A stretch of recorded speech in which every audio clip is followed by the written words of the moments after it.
Para lang po mapagbigyan na mabuksan pa rin kahit walang mga street light. Ito po ang pahayag nito ni ito po ang pahayag nito ni Auntie Claire. Pakinggan niyo po at maririndi po kayo sa katwiran. Ang problema, sira-sira pa po bago. Ito po pakinggan niyo po si Auntie Claire. So, ang sasabi po natin, maaari po siyang daanan. Especially wala akong tenga eh. Hindi natin mapapakinggan si Auntie Claire.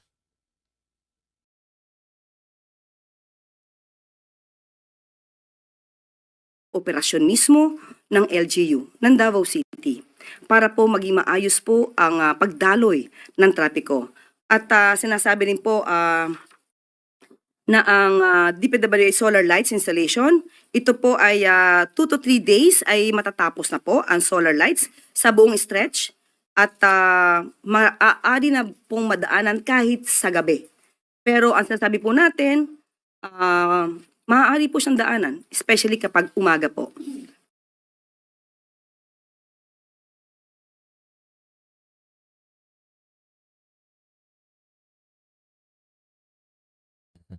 Okay. Sa madaling salita po, okay nga. Hindi nga natuloy pero gusto nga nilang pabuksan. Siguro na-realize nila walang ilaw talaga, hindi na lang nila tinuloy. Bubuksan nga, may pronouncement po kasi na bubuksan yung Bukana Bridge. Ngayon na-realize siguro nila na wala naman talagang ilaw pa, hindi na nila binuksan. Oh. Kaya lang po ang problema po rito yung paraan po ng pagtugon nito ni Vince Dizon. Na willing siya sumunod dahil tuta siya. Lahat ng gagawin, sinasabi ng Pangulo, sinusunod niya. O diyan, i-connecta po natin yan dito sa deadlock ng budget. Si Vince Dizon po yung nagyabang. Nagyabang po yung Pangulo at si Vince Dizon. Nakakaltasan nila yung budget ng DPWH dahil ayaw nila na meron pang overprice. Doon daw po nagkakaroon ng nakawan. Doon sa overprice ng mga materyales. Wala pa nga, hindi pa nga sinabi yung katkungan eh. Hindi pa nga nila tinanggal yung mga porsyento eh. Overprice pa lang po yung pinag-uusapan natin ng materyales. Tapos sinabi po ng Pangulo, sinundan pa po yan, kasi nakakagulat yung pronouncement ni Boy Tokis eh. Parang 25 to 30% overprice ng materyales. Tapos sinundan pa yan ni BBM na 50%. 50% ng materyales ay overprice. Overprice ng 50% pala. Ibig sabihin, yung mga senador natuwa, babawasan natin to.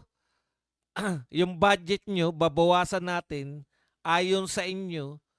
Ayon po yan sa datos ni Vince Dizon. Babawasan yung budget.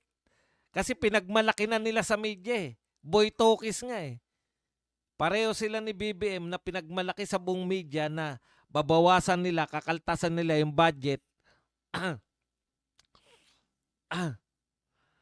ng DPWH dahil tatanggalan na nila ng overpricing. May ginagawa silang anti-corruption.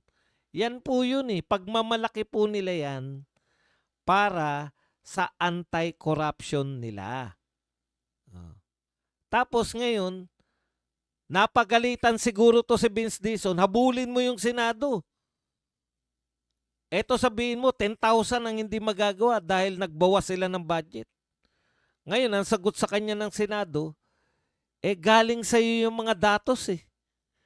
Ikaw ang nagbigay sa amin yan na babawasan eh. Unang sabi ni Vince Dizon, paglabas niya ng Senado, nung sinalang siya, mali daw ang kwenta ng Senado. Di lalong napahamak kasi katotokis niya eh. Ngayon, nagsusorry na siya. Iba na dialogue. Iba-iba script eh. Yan po mahirap pag nauna yung tokis bago yung trabaho eh. Una, sabi niya, mali daw yung pagkukwenta ng Senado kaya mali yung pagbabawas. Ngayon po, bago na script, nagkamali sila dahil may kulang pa siyang papeles. Pwede ba yun? Kaninong kapalpakan yun? Lahat ng mga department, wala pong humihirit sa budget. Kung ano po ang binigay ng Kongreso, yun po ang pagkakasyahin nila. O bakit po hindi magawa yan? Halimbawa po yung OVP, kinaltasan nila ng mga budget ng mga nagdaang taon dahil sa politika. Kinaltasan nila yung budget ng Office of the Vice President. O di nag-adjust po yung Office of the Vice President. Bakit po hindi pwedeng mag-adjust ang DPWH? Narinig po natin sa hearing yan eh. Once na nakita na sa NEP yung proyekto, humihingi na po yung mga proponent, yung mga nag-insert po. Yung nag-insert sa NEP, humihingi na po ng porsyento nila, advance porsyento. Kung nakapagbigay na yung kontraktor, hindi nila pwedeng sabihin sa kontraktor na hindi na matutuloy yung kontrata mo kasi bawas budget.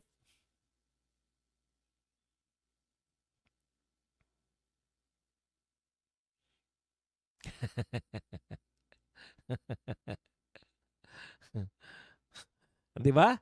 Bawas budget. Ayaw pumayag ng Senado. Madali lang naman po yun eh. Kung bawas po ang project, bakit tarantan-taranta sila? Pinapunta pa nila si Vince Dizon. Kung ikaw matino ka nagtatrabaho, ayaw nyo akong budgetan, trabaho lang ako. Ayaw kang budgetan, magtrabaho ka lang. Hindi. May deadlock ngayon dahil ayaw pumayag ng Senado. Ang sinasabi ng Senado, sa'yo galing yan, Vince. Etong kwenta mo sa'yo galing. Nung sinunod ka namin, sumunod kami sa kwenta mo na budgetan ka. Bawasan yung budget mo para mawala yung corruption. Ibig sabihin, Vince Dizon, kung ayaw mo pa rin pabawasan yung budget mo, nariyan pa rin yung overpricing, nariyan pa rin yung porsyento. Walang pagbabago sa 2026 budget. Para saan pa na nilagay ka dyan? Para palit pangalan lang, palit ulo lang? Dahil galit na yung mga tao sa DPWH, magpalit lang ng ulo, hindi na uli galit. Nakakagalit lalo yung ginagawa mo eh. O umamin pa siya ngayon, delay na lahat ng proyekto.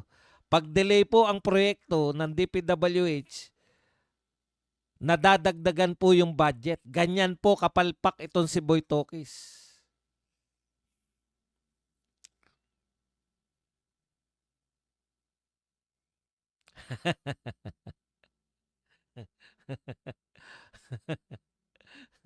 May nag-comment, sabi paano yan, Buds? Kinasuhan na ni Madriaga si BP Sara. Di wala ka ng trabaho.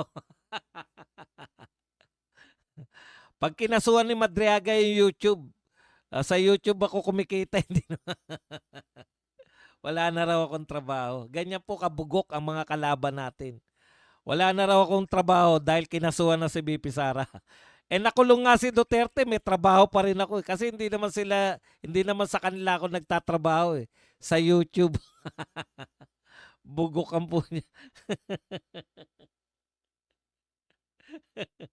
Kaya tatawanan mo na lang eh. Ang tatalino ng mga kalaban natin, no? Matatawa ka na lang eh. Paano yan? Kinasuhan na ni Madriaga. Si Tatay Digo nga pinakulong, nagtatrabaho pa rin ako eh.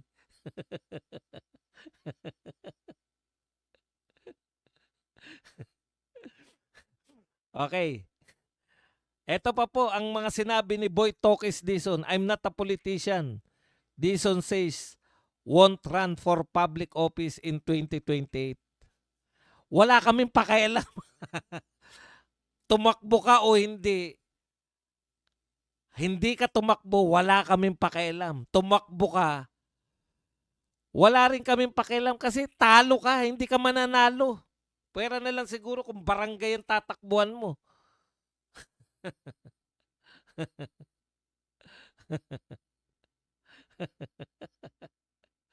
hindi raw siya tatakbo. Ano naman pakialam namin?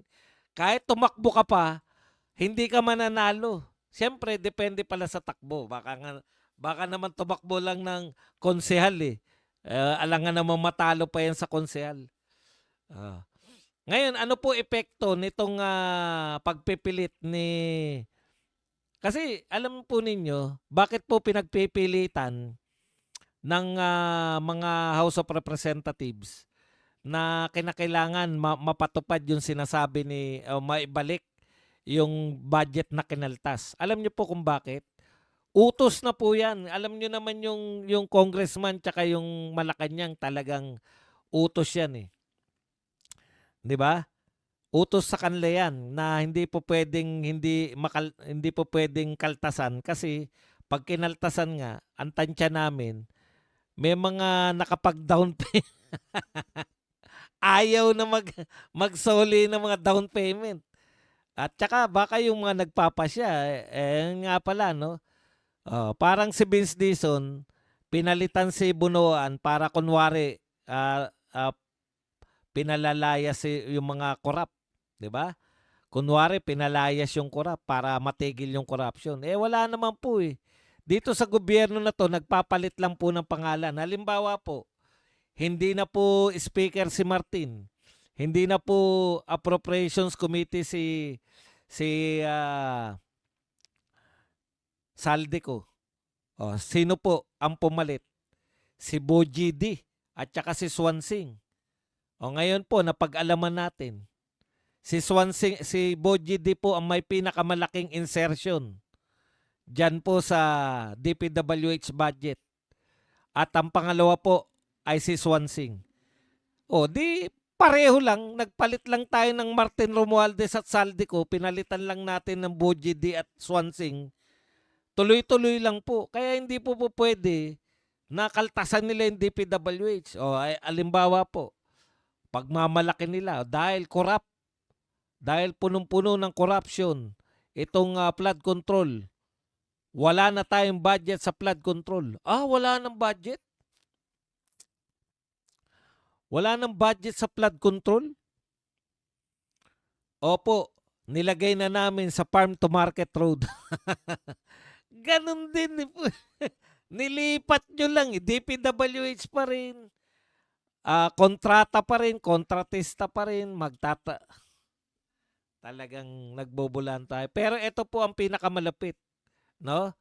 Wala na nga nabago. Walang nabago si Vince Dizon. Tuloy pa rin po ang budget ng mga corrupt officials. Kasi sabi natin, baguhin natin yung budget, linisin eh. Kaya nyo nga tinelevise eh. Kaya nyo nga nilive yung budget hearing ng BICAM. Kaya kayo naka-live, di ba? Para masilip ng tao na transparent kayo this time.